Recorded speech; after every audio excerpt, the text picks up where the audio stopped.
I have a art talk coming up tonight. I just want to let you guys know, whoever's streaming, we're giving away 2 of these teacup paintings. You have y'all's choice.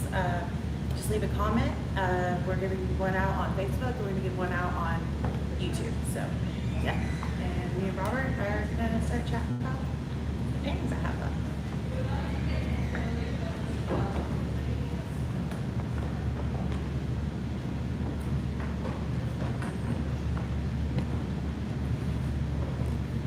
We already at 6 o'clock?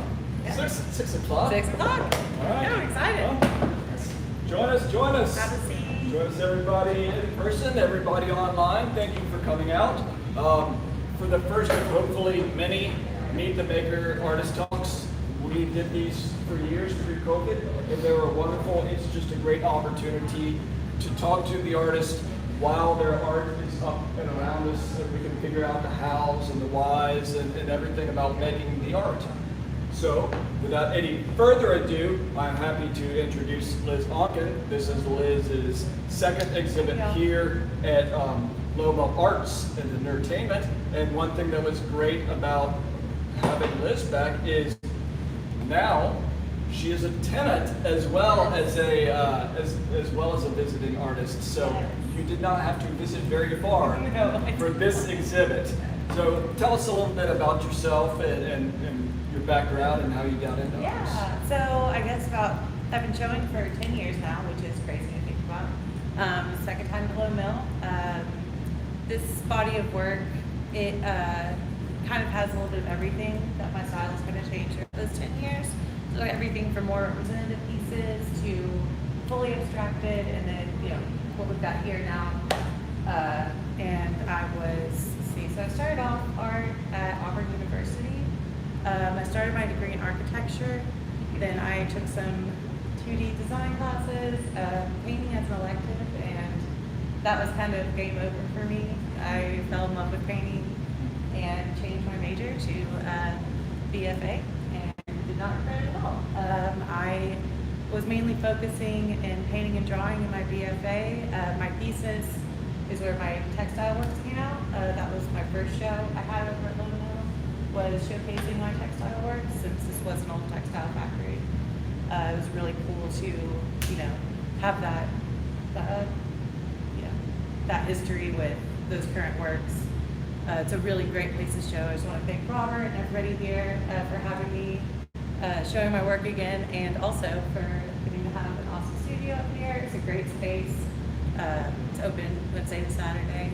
Everybody should come out and see it.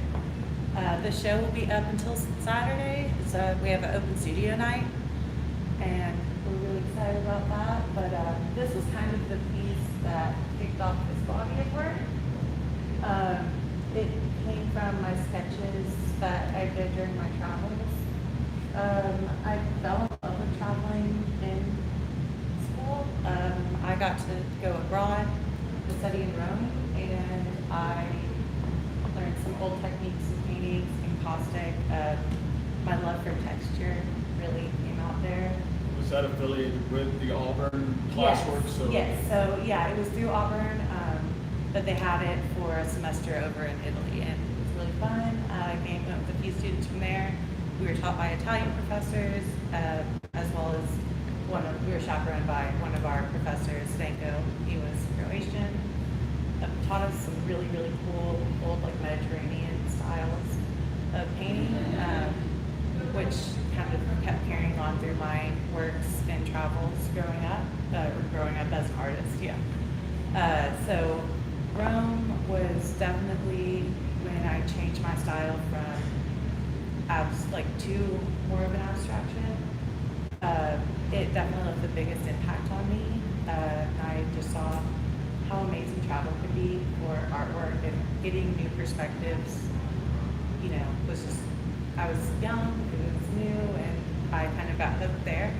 And then I was, So this exhibit is called Tea in Istanbul. Yes. Did you actually travel to Istanbul? Yes, so I spent a lot of time in Istanbul, actually, and that's where all of these sketches kind of came from. They were based off when I started learning to sketch in a compact style, when I realized I had to, in Rome, I realized I got to take everything back to the U.S., trying to keep it small. I can't work large. And so when I got to translate those sketches from traveling, these are all my sketches from Istanbul. I spent a lot of time there.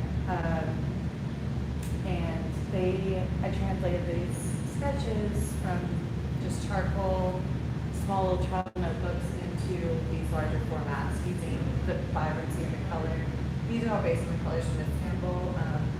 I don't know if you guys have ever been. It's a beautiful city. It is the home of 3 empires, so you just see all of those histories laid on top of each other, and all of the color is just amazing there. It's a really rich, it has influences from both Asia and Europe. It's right there in the middle. So like the old Silk Road and all of that, everything went through Istanbul. So those amazing spices, there's pictures of the bazaars you see with the bright colored spices, different types of dyes, all of these just like rich tapestries that were of Turkish culture. It really stuck with me, and especially being next to the sea there, next to the Bosphorus Sea and the Aegean Sea. A lot of that those coastal colors also came out a lot, and that's where you get these deep blues and deep reds and everything. And it's called tea in Istanbul because also if you've been to Turkey, you know that Turkey is actually the biggest consumer of tea of all the countries. So you think tea, you think UK, but actually the Turkish people drink more tea than anyone else. And it's 5 times a day you're sitting down drinking tea, just constant. Yeah. And so you were doing, yes. I'm assuming you had some kind of sketchbook. Yes. So were you doing just color palette studies as well as sketching? And I know you said you started out in architecture. Yeah. Have you incorporated some of that architecture in your paintings? Yes, absolutely. So this one doesn't show the architecture quite as much. It has the arches, and also something that was incorporated throughout my artwork is I learned about a lot of Roman Catholic icons and how they were painted as a singular, focusing on the one saint or whatever. It has the plastic dome over their head, so you kind of will get that same composition with a centralized figure in a few of these paintings here. And so a lot of that came from traveling, seeing those different cathedrals, and then translating it kind of into, this isn't necessarily, I was just in a cafe sketch, so I saw a lot of people just sitting, drinking tea. This isn't someone necessarily in particular, but kind of just embodies these people I would see wander about. I couldn't speak Turkish fluently, so being there, it was the visual language is what I, associated most with being an artist, and kind of already thinking in that manner, bringing out the colors and everything is kind of what I was able to learn through. It's seeing these different facades, architecture, seeing all the different, different styles. There was, the Roman Empire was in Istanbul, so using the Roman style of architecture in mind, and using their old cathedrals, the old icons, kind of in this manner. And then also, there's the modern things that are getting built on top of the ancient, and that juxtaposition is really, really interesting. Especially, when you think of things that are older, some of the Italian cities, there was a lot of sepia tones and reds, but what stood out about Istanbul so much was the bright colors came along with mosques and everything. A lot of, when the mosque came to replace the cathedrals with the Ottoman Empire, mosaics and everything, they used these really bright, beautiful colors, and it just gave it a different feel from other cities I've been to. And it was just so vibrant, just neon, but also ancient. So it was really, really interesting. Yeah. Have you talked with Gulton Matthews at the end of the hall? She works a lot in mosaic with those dolls. She's from Turkey, so it's these people need to cook. Yes, absolutely. I'm still relatively new up here, so I kind of stay in my corner. My studio is right at the square. I need to definitely go check that stuff out because the Turkish culture is just amazing. And are you still drawing off of those sketchbooks Oh, and those absolutely. memories now? And do you also, as you look around Huntsville or where you Yeah. travel, you recently did some traveling in the States. Yeah. Are you always thinking like architecture, color palette? That Yes, kind of thing? yes. So yeah, that kind of universal visual language has definitely followed me back here.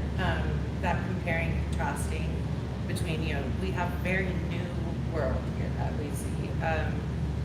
And, we see clumps of trees. Not every tree is in a line because there's been, years and years of humans living there. We still have untamed places here where, this might be the first building built in this spot. It's not being built over and over again. So it definitely shows a newness of America. And like when you compare the two, and the untamed beauty, I really do appreciate a lot about this, and especially coming back to Huntsville. This is my hometown. I've been gone for a while. I was living in Birmingham and then abroad and traveling abroad, and so coming back here is definitely grounding. And I have a lot of things to appreciate about this place now. I didn't necessarily before, and that is all due to like seeing the differences and comparing and contrasting with my travels to here. And yeah, it's very green here and very beautiful in the U.S. and there's lots of love and very, I have a new appreciation for it definitely now after the travels. So I know some of your older works, some of which are included in these pieces. We've got one right here. Yeah. I know you used to work a lot more non-representational, but do you find yourself more now going to figurative and using those architectural elements? Yeah, absolutely. That's definitely one of the biggest things now. And, being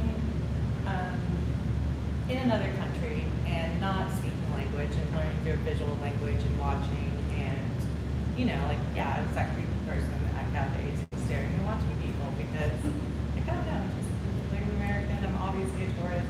I'm white there. It's fine.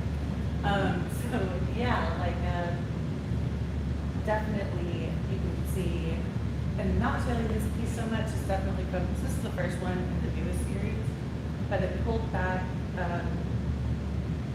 the architecture isn't as defined, but there's still the arches, columns, those kind of classical ancient things that I saw from seeing a lot of the ruins in Turkey.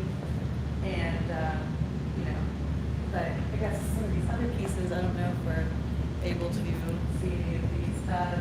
This kind of also sticks with the arch theme. This is also a new one that came about with the direct visual diary from Turkey. And then also back here, like Robert was saying, my work has definitely become, this is more representational now than it was for a while, this series. Back here, you can kind of see these were based on the mosaics after my first trip to Turkey. And it also has those rich colors that, with the darker background, really popped. And it was based a lot on the nightlife in Karakoy was my favorite neighborhood in Istanbul. Spent a lot of time there, and had a lot of clubs, nightlife, and so I get these really great neons against the architecture, the ancient types of architecture that we see, washed out, no color. When you think of the Colosseum or those kind of ancient Roman places, there's a lot of temples to Apollo and all of that. So bringing all of that history into these compositions was really fun, and definitely also playing with over here, just the different shapes and color and kind of. I depend a lot on maps because I was not being able to read, everything. So directions were all very map dependent. And so kind of get that feel with these compositions as well, the abstracted ones, and the color themes kind of just pulled all together with these new representational pieces. Well, and as someone who loves getting into the woods and talking about materials and techniques, take us going from your sketchbook in the cafe to a finished piece. Do you do color studies? Do you do smaller versions? What materials are you using? And get a little technical with us. Yeah, absolutely. So My paintings all kind of start, they're very process-based. And when I say that, I like to show the process through the final piece. So you kind of will see the underlayings of like the previous paintings and the underpainting, which is super important to me. So starting with a fresh canvas is always intimidating, but I found through my years of painting that nothing is precious. You can build over it. You can, you can repaint it, restyle it, kind of like the layers that Istanbul has. With all the different civilizations being there, building on top of it. I thought that, the city reminded me a lot of my previous paintings, how they got it, in an architectural manner almost. And, but yeah, I always start with a blank canvas typically. And every painting here probably has about 3 or 4 paintings underneath it. So a lot of it's reactive to the canvas, and I will kind of like have a vaguer idea, so I was like, oh, I really want to turn these sketches into larger formats. I love large format paintings. And I had a lot of the color studies that were like watercolor that I would use over there, and then bring these really dainty, tiny sketches. I picked my favorites and then kind of loosely based the composition off of that. So I knew I wanted to draw this woman for this painting, for example. I knew I wanted to draw this woman. The shape, the sketch stuck out in my mind. And I started with, a bunch of different sketches. I'll start with willow charcoal on a gesso canvas, and it's super forgiving. I don't know if any of you guys ever worked with willow charcoal, but you can brush it right off. You'll still have a little bit of remnants of the line underneath, and that's what I used for my original sketches as well as willow charcoal. I really like the way that the form is built up. After again, you can erase it and then draw over it with thicker lines, and it's just a really great medium. I highly recommend it for anybody starting off or professional. Like willow charcoal is going to be your best friend. So that's how I start off. Like I'll do gesso, willow charcoal, and then start adding layers of paint. When I was in Italy studying abroad, I learned about the Venetian technique of underpainting. So, you find you define the values underneath. So I'll use kind of like one tone to figure out where I want, values to, come forward or step back. So we have a lot of these matching tones here, because I wanted everything to be flat in these. It's kind of like, I didn't want too much definition, because I've been David Hockney's works that he's been working on since like 2015, interiors and exteriors. Those paintings really informed how I wanted to put a perspective. So I used that base after the underpainting to decide which shapes and what tones I wanted to stick out where. And then after that, it's just layers and layers of paint, a lot of scratching into it, wiping it off.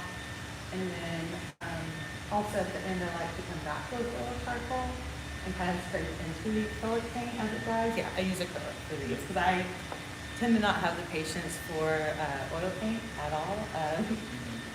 So I really, with how reactive I work and how quickly I want to, make this composition sound, acrylic really works best for me in that manner. Also, it can take a lot. I can rework the canvas multiple times with acrylic. You work more with brush or palette knives, or what's your preferred? So brushes mainly. A lot of times I'll get my hands really dirty. So if you ever see me in my studio, you'll see paint everywhere, and typically on me in some manner. I use my hands a lot, and so I don't even really think about it. It's almost like a reactive to the canvas. Or if I see something, I'll sometimes go towards a palette knife or even like random things to achieve the line that I want. If I'll know the line that I want, if I can't achieve that with a brush, I might grab like the edge of a piece of cardboard, or a hand, or a rag. So everything becomes an applicator. And just trying to achieve the line, and then whether I want to kind of scrub out or I want to really thick line, or yeah.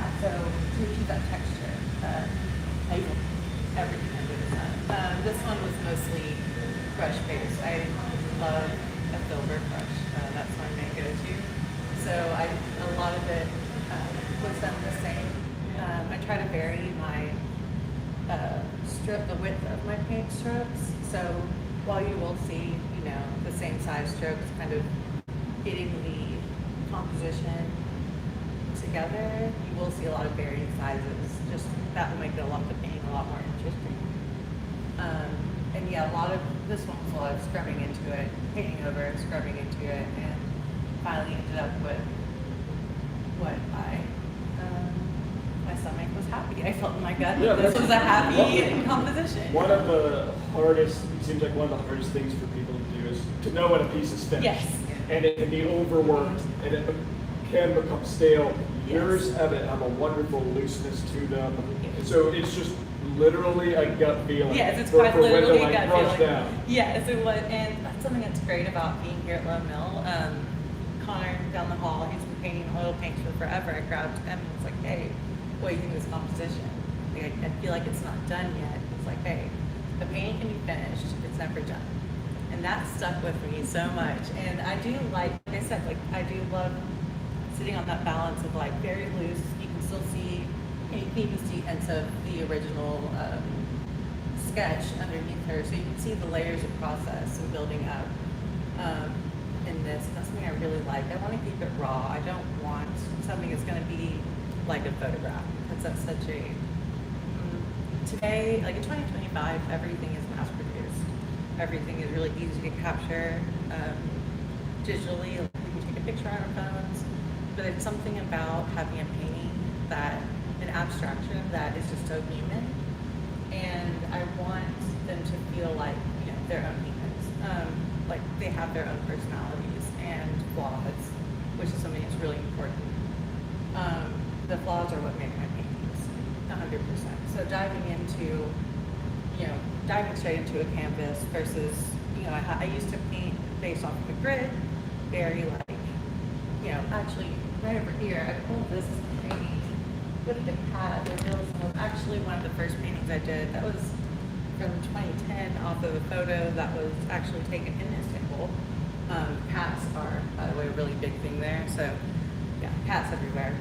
Very well taken care of. In my house as well. Yeah, exactly. My house as well too.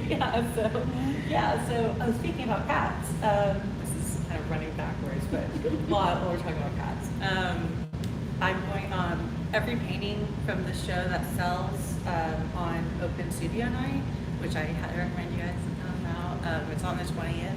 It's going to be from 5 to 7. PM or AM? PM. Okay. PM, not AM this time, yes. But yeah, so come out. Robert worked so hard there. It's such a fun night. Everybody's in their studios. You go and see everybody's work. And you can see me in my studio right over here at 327. But yeah, all the paintings I sell from this show, I'm going to do a percentage of the proceeds that we're going to donate to the Caddy Shack downstairs. They're a great little place. You can adopt a cat over there if you want. And yeah, so it's a great little cause that everybody can get behind. Everybody can get behind cats. So yeah. Well, speaking of your working studio, what are you working on now? Do you have any exhibits coming up, or are you working for anything specific? Yeah, so right now I'm catching up with commissions, which I am finally getting slots. So if you like my style of work, I do take commissions. So right now I'm catching up with commissions, and I have, I'm kind of extending on this body of work right now. I've got a lot more sketches that I've been propelled to continue painting going on right now. I've got one big one of the Hagia Sophia, so I hope to show this body of work. I've had a few galleries ask, so we'll see what ends up after this, where I want to go. But right now I'm catching up with those commissions that kind of got put away when I was finishing up for this. So. And for people wanting a possible Yeah. commission, is it best to come to your studio or reach out an email, or what's the best way to? The best way is through email. It's elizabethunken@gmail.com. Also, my website is lizonken.com. There's an inquiries option there, and that will send me an email. And yeah, so I'm taking commissions. And yeah, that's what I'm working on right now, and building up this, keep working with this theme. This is really interesting. It's really inspired me to go further with the theme of my travel sketches, making them into a bigger and more poignant pieces. So yeah. And how do people follow along? Do you have a newsletter, or do you do So it on social my media? Instagram is Sleepy Liz with 3 C's. Because if you know me, I like naps, and if I'm not painting, I am probably sleeping. So so Sleepy Liz on Instagram. That's where I post most of my stories and a lot of like process pictures, like work in progress. You can see a lot of that there. Yeah. So that's kind of my main go-to, and then I'm getting my website updated right now, so that'll be also the best way to see and purchase pieces. So maybe putting that on. Also, if you want to contact me, I work pretty late, weird hours. So I can also meet at my studio anytime if like you are interested in any of these pieces or the style. You have a commission that is kind of on your mind and you want. I've worked with designers and individuals as well. So yeah, Well, do we have any questions from anyone here or anyone online for Liz on her work? One online is what or who influenced you the most in travels abroad? Oh, let's see, my biggest influence. Honestly, for this series, definitely going back to David Hockney's indoors, his paintings really, really influenced his style, as well as just I love the really dramatic styles like Caravaggio, the old Renaissance painters, that really dramatic black with the having the portrait in the middle just really pop, and also a lot of my older influences, Jane Saville, she works very large scale, abstracted forms. Her work was kind of like my initial, when I was a younger painter, her work really, really influenced me. And so you can still see some of those influences come out in his work. But David Hockney's paintings lately have really, really been my obsession. Yeah. I got it. So you have a healthy mixture of people and objects.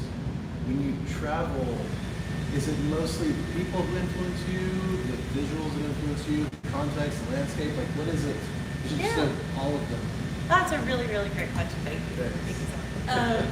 So definitely for this piece, and kind of with these teacups for this series are what influenced me the most, and the architecture.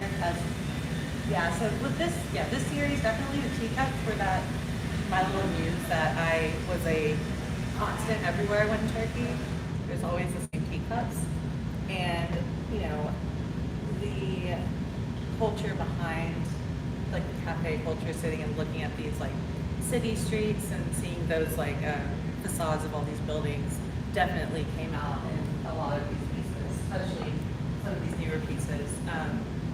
I think like the glass reflections has come out as with the bottle painting over here, the food and the like anything around eating is what really brought together this. That's a huge part of the culture. It's largely Muslim, so drinking culture there isn't the same as it is here. It's like food and tea all the time. Like the first phrase I had learned in Turkish was "bin doydum," which is "I'm full," because yes, I had family members pushing all the food on me. They're so good that I was in town. So yeah, that was definitely So dining and sitting outside. So the people I would see and the teacups were really what became my muses for this series. Yeah, definitely. So as someone who travels, when you have the means and time to go abroad again, would you want to go back to Turkey and dip into that well? Or would you rather like go explore Rwanda or Norway or somewhere and be like, okay, I'm done Turkey, let me go. Which would you prefer? So, funnily, I really ended up in the Mediterranean a lot. I will go back in a heartbeat.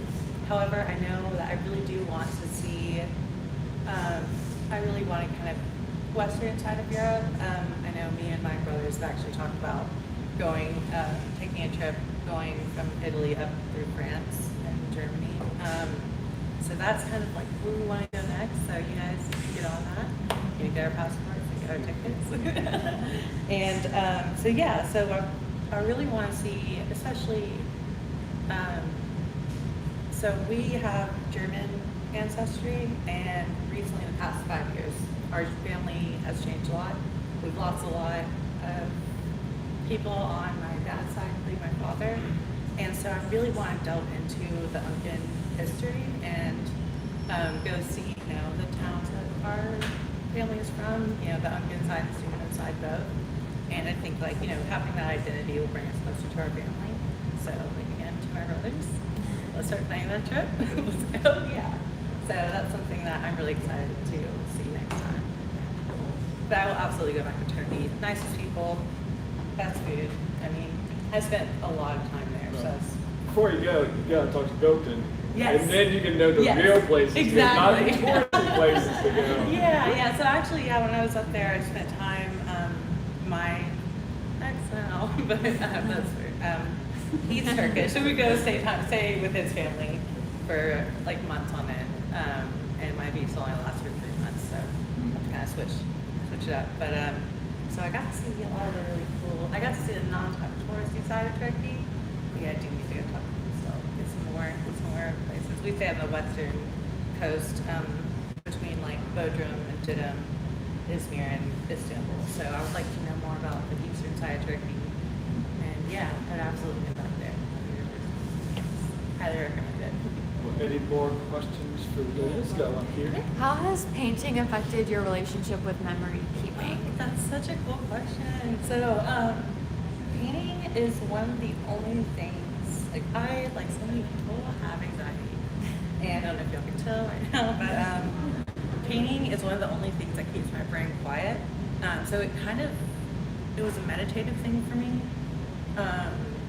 And especially abstraction, you know, going straight to the canvas with any kind of feeling or whatever that I can verbalize, which kind of, you know, yeah, so memory and thinking about that, like, you know, especially with travel and not being able to communicate with every single person all the time, or like, you know, with especially meeting an entire family that spoke a different language. Painting definitely helped me to articulate the feelings of anxieties, like the feelings of like familiarity that I had here, you know, through that same language. Painting. So like, you know, I missed home. It's like I could always go back to the painting, whether the painting or drawing, whether the, you know,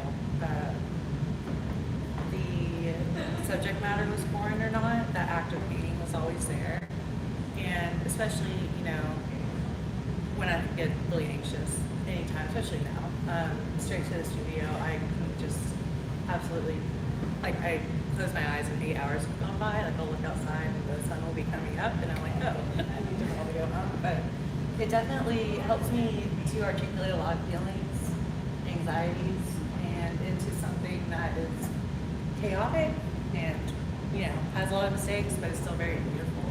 So yeah, thank you. I don't know if that.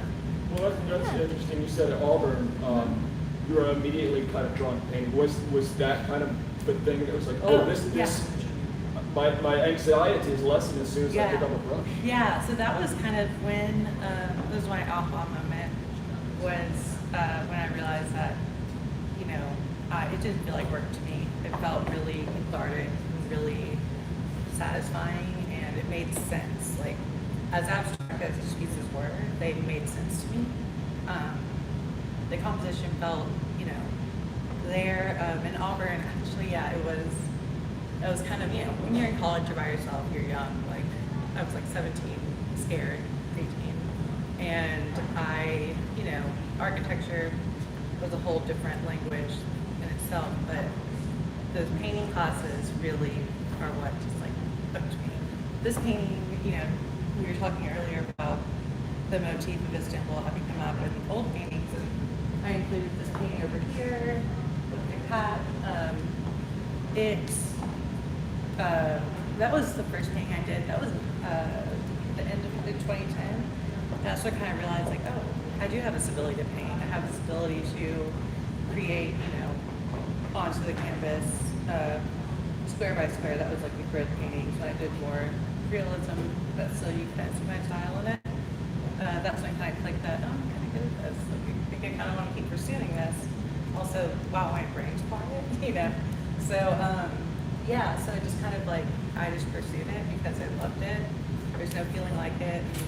Something about making something original and tangible is just so, I don't know, especially like I was saying today with everything being so fast-paced, digital, like reels, everything, like you're scrolling and just having something to focus on that wasn't a screen and always going back to that, like, to my, it's just colors. It's just 3 colors. You can make every color with those 3 colors. Like, the palette was my safe place, and making images was what really, made, like, it helped me make sense of when you're getting a lot of information thrown at you, a lot, like, all the time. We all have our phones. We're connected to everything. Getting all that information thrown at you, being able to contextualize makes it hard. It makes it hard to contextualize when you're having all this like points of view, all these different everything being thrown at you through a screen. Getting to like go back to this basic, really human thing, which is making art and painting and just putting color on the square. It's so transformative and so just like grounding for me. And so yeah, I just really, I don't think I could ever do anything else. So it was, when I changed from architecture to painting, I was very nervous to tell my family. They're super supportive, biggest supporters ever. They're all here, these guys. And I'm very lucky to have had that support. And going to something that's maybe a little less, career path. It's a little different career path, but they have been supportive of me, and they see how much I love it, and they know how much it means to me. And so, I'm very lucky to have it. Yes, very lucky to have painting. Yeah. That's a wonderful sentiment to go off on, unless we have another question. We are lucky to have you here. I'm so glad to be this, here. This exhibit is up for the rest of the week. Wednesday through Saturday, 11 a.m. to 7 p.m. You can come and check these wonderful paintings out in person in the 3rd floor West Gallery. Yes, and my studio is right over there. Studio 327, if you want to see Liz in her work environment where she is currently creating paintings. Do we want to see if we can figure out how to do the draw live, or is this a later thing? This is a new We can thing. do a I've already messaged them. Oh, okay, good. Amazing. Good. If you are Lauren on YouTube, you are the lucky winner, and on our own Guadalupe is the lucky winner. So you can go chat with her. And then I guess they will reach out Yeah. to Thank you you, and Lauren. figure out how. Guadalupe, Yeah. for watching. So there are multiple teacup paintings left for any collectors who are watching or in the audience who might want to obtain one for your collection. So yes, please come by this week and join us. It will be a grand time. Yeah, great. Thank you so much for everything. Yes. Thanks for listening to Grant. And I think the kids say like, slam that like and subscribe. Yeah, like and subscribe for new content. Yeah, but that's what the kids we do.